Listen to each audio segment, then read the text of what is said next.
Hello guys, welcome back my YouTube channel. Guys ಇವಾಗ ನಮಗೆ D boss ಹಾಕ್ಬೇಕು. ಹಾಕಿ D boss ನಿನ್ನ ಅವಾಗ ಅವಾಗ ಗಂಡಸು ಅಂತ ಅನ್ಕೋತೀವಲ್ಲ ನಾವು ಮಾಡೋ mistake.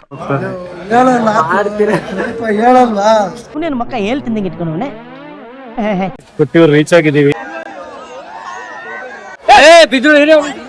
Hello guys, welcome back my YouTube channel. ಯಾರೆಲ್ಲ ಈ ವಿಡಿಯೋನ ಮೊದಲೇ ಬಾರಿ ನೋಡ್ತಿದ್ರ ದಯವಿಟ್ಟು ಸಬ್ಸ್ಕ್ರೈಬ್ ಮಾಡಿ.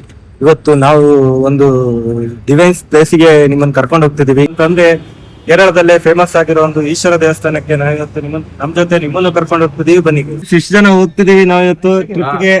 ಹಾಯ್ ಮಾಡಿ ಎಲ್ಲ. ಇದಕ್ಕೆಲ್ಲ ಸಾರ್ಥಿ ಆದಂತ ನಮ್ಮ ಬಿಗ್ ಬಾಸ್ ಮುರಳಿ ಸರ್ ಇಲ್ಲಿದ್ದಾರೆ ನೋಡಿ. ಪ್ಲೇಸಿನ ಬಗ್ಗೆ ಏನ್ ಹೇಳಕ್ ಇಷ್ಟಪಡ್ತೀರಾ? ಸ್ಥಳ ನಾವ್ ಹಿಂದೂಗಳಾಗಿ ಅಲ್ಲಿ ಹೋಗ್ಲೇಬೇಕು. ಹೋದ್ರೆ ಒಂದು ಒಳ್ಳೆ ಒಂದು ಭಕ್ತಿಪೂರ್ವಕವಾಗಿ ನಾವು ಭಕ್ತಿಪೂರ್ವಕವಾಗಿ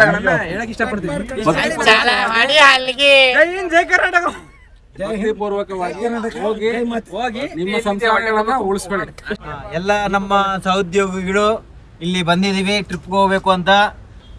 ಎಲ್ಲರೂ ಒಂದು ಪೂಜೆ ಮಾಡಿಸ್ಕೊಂಡು ಗಾಡಿಗೆ ಪೂಜೆ ಮಾಡಿ ಎಲ್ಲ ಖುಷಿಯಾಗಿ ಹೋಗ್ತಾ ಇದೀವಿ. ಜೊತೆ ಮಾಡ್ತಿದ್ದಾನೆ ನಮ್ ಸಬ್ಸ್ಕ್ರೈಬರ್ಸ್ ಯಾರೆಲ್ಲ ಇದ್ದೀರಾ ಇವ್ನಿಗೆ ಸಬ್ಸ್ಕ್ರೈಬ್ ಮಾಡಿ ಅಂತ ಕೇಳ್ಕೊತೀನಿ.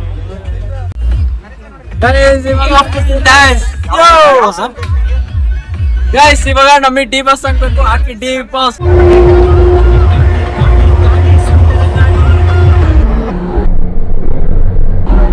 ನಮಗೆಲ್ಲ ಗೊತ್ತಾಗೋಯ್ತು.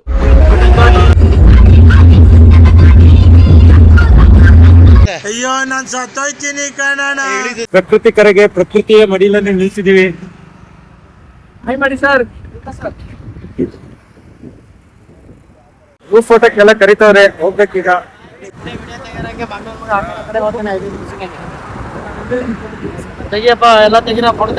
ನೋಡಿ ಗೈಸ್, ಇಲ್ಲಿ ಫೋಟೋ ತೆಗೆಯೋದ್ರಲ್ಲಿ ಕನ್ಫ್ಯೂಷನ್, ಯಾರು ತೆಗೆಯೋದಷ್ಟ ಗೊತ್ತಾಗ್ತಿಲ್ಲ.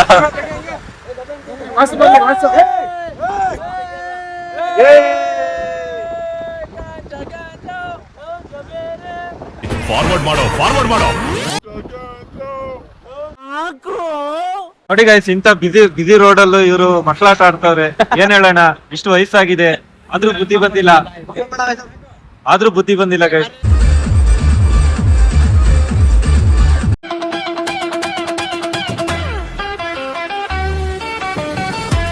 ನೋಡಿ ಗೈಸ್, ಈಗ ಊಟ ಮಾಡಕ್ಕಂತ ನಿಲ್ಸಿದೀವಿ. ಟೈಮ್ ಈಗ ಸಾಧಾರಣ 8:30 ಆಗಿದೆ. ನೋಡಿ, ಊಟ ಮಾಡೋಣ ಅಂತ ಯಾವ್ದೋ ನಮ್ಮ ಕುಡ್ಲ ಹೋಟೆಲ್ ಅಲ್ಲಿ ನಿಲ್ಸಿದೀವಿ ಗೈಸ್. ಗೋಣಿಕೊಪ್ಪ ಅಂತೆ ಊರ ಹೆಸರು. ಗೋಣಿಕೊಪ್ಪದಲ್ಲಿ ಊಟ ಮಾಡೋಣ ಅಂತ ನಿಲ್ಸಿದೀವಿ. ಅದು ಎಗ್ ರೈಸ್ ಆರ್ಡರ್ ಮಾಡಿ ಎಗ್ ರೈಸ್ ತಿಂದಿದ್ದೀವಿ.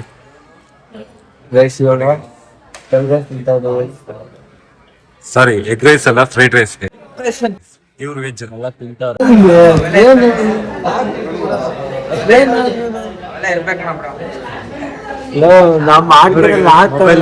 ಡಿಲೀಟ್ ಮಾಡಕ್ ಹೋಗ್ತಾರೆ. ಮಕ್ಕ ಹೇಳ್ತೀನಿ ಇಟ್ಕೊಂಡವನೆ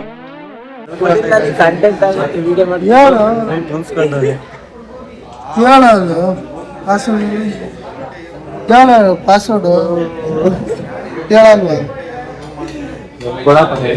ಆಯ್ತು, ನೀವು ಮಾಡಿ ಕೊಡ್ತೀನಿ. ನೀವೇನು ಮಾಡೋದು?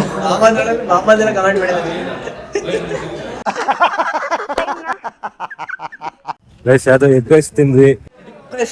ಸರಿಯಾಗಿ ಬಿಲ್ ಹಾಕಿದ್ದಾನೆ. 170 rupees ಅಂತ ಒಂದು ಎಗ್ ರೈಸ್. ಹೊಟ್ಟೆ ತುಂಬಿಲ್ಲ, ಏನಿಲ್ಲ. ಈಗ ಯಾವ್ದೋ ಇಲ್ಲಿ ಸ್ಮಾರ್ಟ್ ಬಜಾರಿಗೆ ಹೋಗ್ತಿದೀವಿ. ಅಲ್ಲೇನಾದ್ರು ತಿನ್ನಕ್ ಸಿಗುತ್ತೋ ಅಂತ ಇಟ್ಕೊಂಡು ಹೋಗ್ತಿದೀವಿ. ಸ್ಮಾರ್ಟ್ ಬಜಾರಿಗೆ ಬಂದು ಒಂದು ಬಿಂಗೋ, ಒಂದು ಚಾಕ್ಲೇಟ್ ತಗೊಂಡಿದೀವಿ. ಕೊಟ್ಟಿವ್ರು ರೀಚ್ ಆಗಿದ್ದೀವಿ. ಗೈಸ್ ನೋಡಿ, ಸ್ನಾನಕ್ಕಂತ ಬಂದಿದೀವಿ. ಬಾವಲಿ ನದಿ ಅಂದ್ರೆ ಇದೆ. ಎಲ್ಲರಿಗೂ ಒಳ್ಳೇದಾಗ್ಲಿ ಗೈಸ್. ನೋಡಿ ಗೈಸ್, ಎಲ್ಲ ದರ್ಶನಕ್ಕೆ ಹೋಗ್ತಿದೀವಿ. ಎಲ್ಲ ಈ ತರ ಡ್ರೆಸ್ ಎಲ್ಲ ಈ ತರ ರೆಡಿ ಆಗಿದೀವಿ. ಇದೇ ಡ್ರೆಸ್ ಕೋಡ್ ಮೇಂಟೈನ್ ಮಾಡ್ಬೇಕು. ಇಲ್ಲಿ ಪ್ಯಾಂಟ್ ಶರ್ಟ್ ಅಲವಿಲ್ಲ. ಇಲ್ಲಿ ಬರೋರು ಏನೇ, ಇಲ್ಲಿಗೆ ಯಾರೇ ಬರೋರು ಇದ್ರು ಇದೇ ಡ್ರೆಸ್ ಅಲ್ಲಿ ಬನ್ನಿ. ಶಲ್ಯ ಕಡ್ಡಾಯ, ಪ್ಯಾಂಟ್ ಶರ್ಟ್ ಗೆ ಅಲವಿಲ್ಲ ಗೈಸ್, ನೆನ್ಪಿಡ್ಕೊಳ್ಳಿ. ಬನ್ನಿ ಸರ್, ಎಲ್ಲ ಹಾಯ್ ಮಾಡಿ, ಅಲ್ಲಿಂದಾನೆ ಹಾಯ್ ಮಾಡಿ. ಇಲ್ಲೇ ಇಲ್ಲ ಸರ್, ಇಲ್ಲ. ಬನ್ನಿ ಸರ್, ಹಾಯ್ ಮಾಡಿ ಎಲ್ಲ. ಆಲ್ರೆಡಿ ಇಲ್ಲಿ ಕಿವಿಗೆ ನಿಂತಿದೀವಿ. ಇನ್ನು ಗೇಟ್ ಓಪನ್ ಆಗಿಲ್ಲ. ಜನ ಮಾತ್ರ ಇನ್ನೂ ಎಂಟು ಗಂಟೆ ಆಗಿದೆ. ಜನ ಮಾತ್ರ ಇದ್ದಾರೆ ನೋಡಿ. ಸಂಡೇ ಬೇರೆ ಇವತ್ತು. ಪಕ್ಕದಲ್ಲೇ ಬಾವಲಿ ನದಿ ಹರಿತಾ ಇದೆ. ಒಳಗಡೆ ಯಾರಿಲ್ಲ, ಎಲ್ಲ ಕಾಣಿಸ್ತಾರೆ. ಒಂದು ಖುಷಿ ಏನಂದ್ರೆ ಇವತ್ತು ಫಸ್ಟ್ ನಾವೇ ಇದೀವಿ. ಇದು ಗೇಟ್ ತೆಗೆದ್ರೆ ಫಸ್ಟ್ ನಮ್ದೇ ಎಂಟ್ರಿ ಇರುತ್ತೆ. ಬೆಂಗಳೂರಿಂದ 5 ಗಂಟೆಗೆ ಬಿಟ್ಟು ಅಮೋಘವಾಗಿ 1 ಗಂಟೆಗೆ ಬಂದು 2 ಗಂಟೆಲಿ ಕ್ಯೂ ಅಲ್ಲಿ ನಿಂತಿದೀವಿ. 6 ಗಂಟೆಗೆ ದರ್ಶನ ಆಗ್ಬೋದು ಅಂತ ಅನ್ಕೊಂಡಿದೀವಿ. ಎಲ್ರು ಅಂದಾಗ ಏನ್ ರಶ್ ಇಲ್ಲ.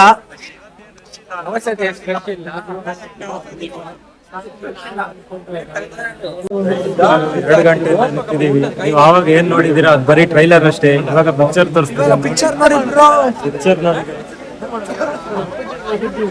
2 ಗಂಟೆ ತೋರಿಸಿದ್ರು ಬರೀ ಒನ್ಲಿ ಟ್ರೈಲರ್.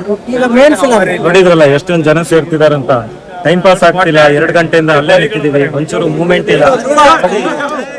ಊಟ ಆಡ್ಕೊಂಡು ಟೈಮ್ ಪಾಸ್ ಮಾಡ್ತಾರೆ.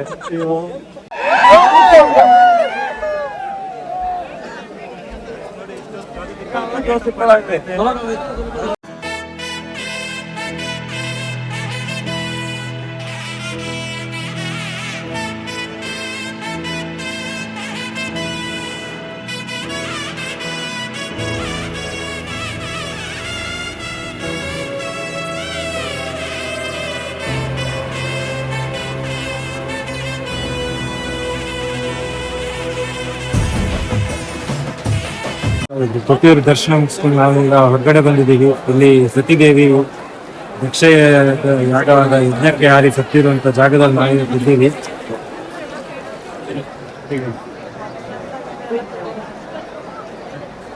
ದೇವಿ ಅಗ್ನಿಕುಂಡಕ್ಕೆ ಹಾರಿ ಸತ್ತಂತ ಜಾಗ ಇದೆ ಗೈಸ್. ಅದೇ ಶಿಲೆಯನ್ನ ಸತಿದೇವಿಯ ದೇಹವನ್ನು ಪೂಜಿಸ್ತಾರಂತದ್ದು. ಇಲ್ಲಿ ಇನ್ನೊಂದು ವಿಶೇಷ ಏನಂದ್ರೆ ಇಲ್ಲಿ ಒಂದು ಕಲ್ಲಿಂದ ಇನ್ನೊಂದು ಕಲ್ಲಿಗೆ ಉಜ್ಜಿದ್ರೆ ವಿಭೂತಿ ಬರುತ್ತೆ ಅಂತ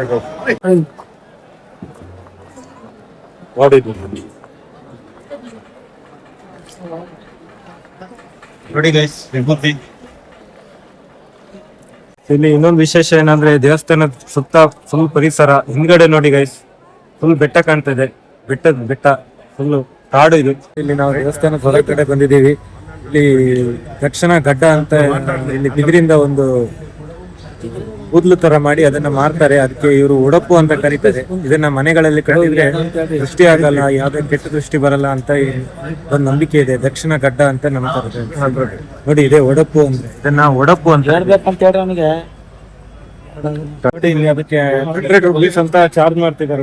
ಇವರು ಬಾರ್ಗಿಂಗ್ ಮಾಡಿ 70 rupees ಮಾಡ್ಕೊಟ್ಟಿದ್ದಾರೆ. ಥ್ಯಾಂಕ್ಸ್ ಹೇಳೋಣ. ನಮ್ಮವ್ರು ಇವರೇ ಇವ್ರ ಹತ್ರ ತಗೊಳ್ಳಿ. ಮರತ್ ಮುಂದ್ಗಡೆ ಇರೋರು 70 rupees 70 rupees ಡೀಲ್ ಮಾಡಿಸಿದ್ವಿ ನಾವು. ನಮ್ಮವ್ರು ಯಾರೇ ಬಂದ್ರೆ ಚಾನಲ್. ಹಲೋ ಗೈಸ್, ಇದು ಡೇ 2 ಲಾಗ್. ನಿನ್ನೆ ಏನು ನೀವು ಕೊಟ್ಟಿರೋ ವಿಡಿಯೋ ನೋಡಿದ್ರಿ ಅದನ್ನ ಕಂಟಿನ್ಯೂ ಮಾಡೋಕ್ಕಾಗಲಿಲ್ಲ. ಯಾಕಂದರೆ 2 ರೀಸನು. ಒಂದು ಹೆವಿ ಸುಸ್ತಾಗಿತ್ತು, 2 ದಿವಸದಿಂದ ನಿದ್ದೆ ಕರೆಕ್ಟಾಗಿ ಆಗಿರಲಿಲ್ಲ, ಮತ್ತು ಆವತ್ತು ತಿಂಡಿ ಕರೆಕ್ಟ್ ಆಗಿರಲಿಲ್ಲ. ಮತ್ತು ಬೆಳಿಗ್ಗೆ ಬೇಗ ಹೋಗಿದ್ರಿಂದ ಗೇಟ್ ಮುಂದೆ ಕಾಯ್ತಿದ್ವಿ, ಓಪನ್ ಆಗುತ್ತೆ, ಆಗ ಓಪನ್ ಆಗುತ್ತೆ, ಈಗ ಓಪನ್ ಆಗುತ್ತೆ ಅಂತ. ಬಟ್ ಗೇಟ್ ಓಪನ್ ಆಗಿದ್ದು 4 ಗಂಟೆಗೆ. ಪೂಜೆ ಸ್ಟಾರ್ಟಿಂಗ್ ಟೈಮೇ 4 ಗಂಟೆ ಅಂತ ಕೇಳ್ಪಟ್ವಿ. ಸೊ ಹೆವಿ ನಿಂತಿದ್ರಿಂದ ಹೆವಿ ಕಾಲ್ ಪೈನ್ ಆಗಿತ್ತು. ಸೊ ಹಾಗಾಗಿ ನಿನ್ನೆ ವೀಡಿಯೋ ಕಂಟಿನ್ಯೂ ಮಾಡೋಕ್ಕಾಗಲಿಲ್ಲ. ಅದೇ ಲಾಗನ್ನು ಇವತ್ತು ಕಂಟಿನ್ಯೂ ಮಾಡ್ತಿದ್ದೀನಿ ಗೈಸ್. ನಿನ್ನೆ ಅಂದ್ಕೊಂಡಂಗೆ ದರ್ಶನ ಎಲ್ಲ ಬೇಗ ಮುಗಿಸಿದ್ವಿ. 6 ಗಂಟೆ ಒಳಗೆ ದರ್ಶನ ಎಲ್ಲ ನಡೆದಿತ್ತು. ದರ್ಶನ ಎಲ್ಲ ಮುಗಿಸ್ಕೊಂಡು ಹೊರಗಡೆ ಬಂದ್ವಿ. ಬಟ್ ವೀಡಿಯೋದಲ್ಲೆಲ್ಲ ಹೇಳಂಗೆ ಅಷ್ಟೊಂದು ಏನು ಕ್ರೌಡ್ಸ್ ಇಲ್ಲ ಗೈಸ್. ನಾವು ಹೋಗಿದ್ದು ವೀಕೆಂಡಲ್ಲಿ. ಬಟ್ ನೀವು ಪ್ಲಾನ್ ಮಾಡಂಗಿದ್ರೆ ವೀಕ್ ಡೇಸಲ್ಲಿ ಪ್ಲಾನ್ ಮಾಡಿ ಗೈಸ್. ಯಾಕಂದ್ರೆ ನಾವು ಬೆಳಿಗ್ಗೆ ಬೇಗ ಹೋಗಿದ್ವಿ. ಸೊ ಅಷ್ಟೊಂದೇನು ಕ್ರೌಡ್ ಅನಿಸ್ಲಿಲ್ಲ. ಆರಾಮಾಗಿ ದರ್ಶನ ಮುಗಿಸ್ಕೊಂಡು ದೇವ್ರನ್ನ ನೋಡ್ಕೊಂಡು ಎಲ್ಲ ಆರಾಮಾಗಿ ಹೊರಗೆ ಬಂದ್ವಿ. ಅಲ್ಲೇ ತಿಂಡಿ ಮಾಡ್ಕೊಂಡು ಅಲ್ಲಿಂದ ಮತ್ತೆ ಬೇರೆ ಒಂದು 2 ಕಡೆಗೆಲ್ಲ ಹೋಗಿ ಬಂದ್ವಿ. ಬಟ್ ಅದೇ ಎಲ್ಲೂ ವೀಡಿಯೋ ಮಾಡೋಕ್ಕಾಗಲಿಲ್ಲ ಗೈಸ್. ತುಂಬ ಸುಸ್ತಾಗಿತ್ತು, ಮಳೆ ಬೇರೆ ಬರ್ತಿತ್ತು ಮಧ್ಯೆ. ಸೊ ಬೇರೆ ಮಡಾಯಿಕಾವು ಮುತ್ತಪ್ಪ ಟೆಂಪಲ್ಗೆಲ್ಲ ಹೋಗಿದ್ವಿ. ಅಲ್ಲಿ ಸಹ ಕ್ರೌಡ್ಸ್ ಜಾಸ್ತಿ ಇತ್ತು, ವೀಡಿಯೋ ಮಾಡೋಕ್ಕಾಗಲಿಲ್ಲ. ನನ್ನ ವಾಯ್ಸ್ ನಿಮ್ಗೆ ಕೇಳಿಸಲ್ಲ ಅಂತ ವೀಡಿಯೋ ಎಲ್ಲೂ ಮಾಡಿಲ್ಲ. ಸೊ ಬೇರೆಯವ್ರು ಹೇಳ್ದಂಗೆ ಹೆವಿ ಕ್ರೌಡ್ಸು ನೂಗ್ತಾರೆ ಅಂಥದ್ದೆಲ್ಲ ನ್ಯೂಸ್ ಬರ್ತಿದೆ ಇನ್ಸ್ಟಾಗ್ರಾಮಲ್ಲೆಲ್ಲ. ನಮ್ಗೇನು ಹಂಗೆ ಅನಿಸ್ಲಿಲ್ಲ. ಆರಾಮಾಗಿ ಹೋದ್ವಿ, ಬೇಗ ದರ್ಶನ ಮುಗಿಸ್ಕೊಂಡು ಎಲ್ಲ ಒಟ್ಟಿಗೆ ವಾಪಸ್ ಬಂದ್ವಿ. ಸೊ ಹೋಗಂಗಿದ್ರೆ ನೋಡ್ಕೊಂಡು ಹೋಗಿ ಗೈಸ್. ಬೆಳಿಗ್ಗೆ ಬೇಗ ಹೋಗಿ, ಇಲ್ಲ ಸಂಜೆ 12 ಗಂಟೆ ತನಕ ಓಪನ್ ಇರುತ್ತೆ ಅಂತ ಕೇಳ್ಪಟ್ಟಿದ್ವಿ. ಗೊತ್ತಿಲ್ಲ ಎಷ್ಟು ಗಂಟೆ ತನಕ ಓಪನ್ ಇರುತ್ತಂತ. ನೋಡಿ, ನೀವು ಹೋಗಂಗಿದ್ರೆ ನೈಟ್ ಹೊತ್ನಲ್ಲಿ ಹೋದರೆ ಜನ ಕ್ರೌಡ್ಸ್ ಕಡಿಮೆ ಇರುತ್ತೆ ಅನ್ಸುತ್ತೆ. ನಾವು ಹೋಗಿದ್ದು ಬೆಳಿಗ್ಗೆ ಬೇಗ, ಯಾರು ಅಷ್ಟೊಂದೇನು ಜನ ಇರಲಿಲ್ಲ. ಒಳ್ಳೆ ದರ್ಶನ ಆಯಿತು, ಆರಾಮಾಗಿ ನೋಡಿಕೊಂಡು ಹೊರಗೆ ಬಂದ್ವಿ ಗೈಸ್. ಇನ್ನೊಂದು ವಿಷಯ ಏನಂದರೆ ಅಲ್ಲಿ ಒಟ್ಟಿಗೆ 3 ಎಂಟ್ರೆನ್ಸ್ ಇದೆ ಅಂತೆ. ಬಟ್ ಒಂದು ಎಂಟ್ರೆನ್ಸಲ್ಲಿ ಹೋದರೆ ಮಾತ್ರ ನೀವು ಡೈರೆಕ್ಟ್ ಆ ಶಿವಲಿಂಗದ ಎದುರುಗಡೆ ಹೋಗಿ ಪಾಸ್ ಆಗ್ಬೋದು. ಲಿಂಗನ ನೋಡಿಕೊಂಡು ಹೋಗ್ಬೋದಂತೆ. ಬಟ್ ಬೇರೆ 2 ಕಡೆ ಹೋದರೆ ನಿಮ್ಗೆ ಜಸ್ಟ್ ನೀರಲ್ಲಿ ದೇವಸ್ಥಾನವನ್ನು ಸುತ್ತಾಕ್ಬೋದು. ಇನ್ನೇ ಒಂದು ಕಡೆ ಹೋದರೆ ಹೇಗಂತ ಗೊತ್ತಿಲ್ಲ ನನಗೆ. ಒಟ್ಟಿನಲ್ಲಿ ಅಲ್ಲಿ 3 ಎಂಟ್ರೆನ್ಸ್ ಇದೆ ಅಂತ ಕೇಳಿದ್ವಿ. ನೀವು ಹೋಗಂಗಿದ್ರೆ ನೋಡಿ, ಪಾರ್ಕಿಂಗ್ ಸ್ಲಾಟು 4 ಅನ್ಸುತ್ತೆ ಮೋಸ್ಟ್ಲಿ. ಅಲ್ಲಿ ಗಾಡಿ ನಿಲ್ಸಿದ್ ಹೋದರೆ ನಿಮ್ಗೆ ಹತ್ರ ಆಗುತ್ತೆ. ಬಟ್ ನೀವು ಮೈನ್ ಎಂಟ್ರೆನ್ಸಲ್ಲಿ ಹೋದರೆ ದೇವಸ್ಥಾನಕ್ಕೆ ಬರೋದು ತುಂಬ ಲೇಟ್ ಆಗುತ್ತೆ ಗೈಸ್. ಯಾಕಂದರೆ ಅದು ತುಂಬ ಲಾಂಗ್ ಕ್ಯೂ ಇದೆ, ತುಂಬ ದೂರ ನಡಿಬೇಕು ನೀವು. ಅದೇ ನೀವು 4ನೇ ಇದರಲ್ಲಿ ಗಾಡಿ ನಿಲ್ಸ್ಕೊಂಡು ಹೋದರೆ ಆರಾಮಾಗಿ ದೇವಸ್ಥಾನಕ್ಕೂ ಹತ್ರ ಇರದೆ ಅದು, ಮತ್ತು ಬೇಗ ದರ್ಶನ ಮುಗಿಸ್ಕೊಂಡು ವಾಪಸ್ ಬರ್ಬೋದು ಗೈಸ್. ಈ ವಿಡಿಯೋ ನಿಮ್ಗೆ ಇಷ್ಟ ಆಗಿದ್ರೆ ಲೈಕ್ ಮಾಡಿ, ಶೇರ್ ಮಾಡಿ, ಹಾಗೆ ಕಮೆಂಟ್ ಮಾಡಿ. ಕೊಟ್ಟಿಯೂರ್ದು ಏನಾದರೂ ಫುಲ್ ಇನ್ಫಾರ್ಮೇಷನ್ ಬೇಕಂತಿದ್ರೆ ಕಮೆಂಟ್ ಮಾಡಿ ಗೈಸ್. ನೆಕ್ಸ್ಟ್ ವೀಡಿಯೋದಲ್ಲಿ ನಾನು ನಿಮ್ಮ ಕೊಟ್ಟಿಯೂರ್ನ ಫುಲ್ ಇನ್ಫಾರ್ಮೇಷನ್ ವೀಡಿಯೋ, ಮತ್ತು ಅಲ್ಲಿಗೆ ಹೇಗೆ ಹೋಗಬೇಕು, ಯಾವ ಎಂಟ್ರೆನ್ಸಲ್ಲಿ ಹೋದರೆ ನಿಮ್ಗೆ ಸುಲಭ ದರ್ಶನ ಸಿಗುತ್ತೆ ಅಂತೆಲ್ಲ ಹೇಳ್ತೀನಿ ಗೈಸ್. ಬಾಯ್.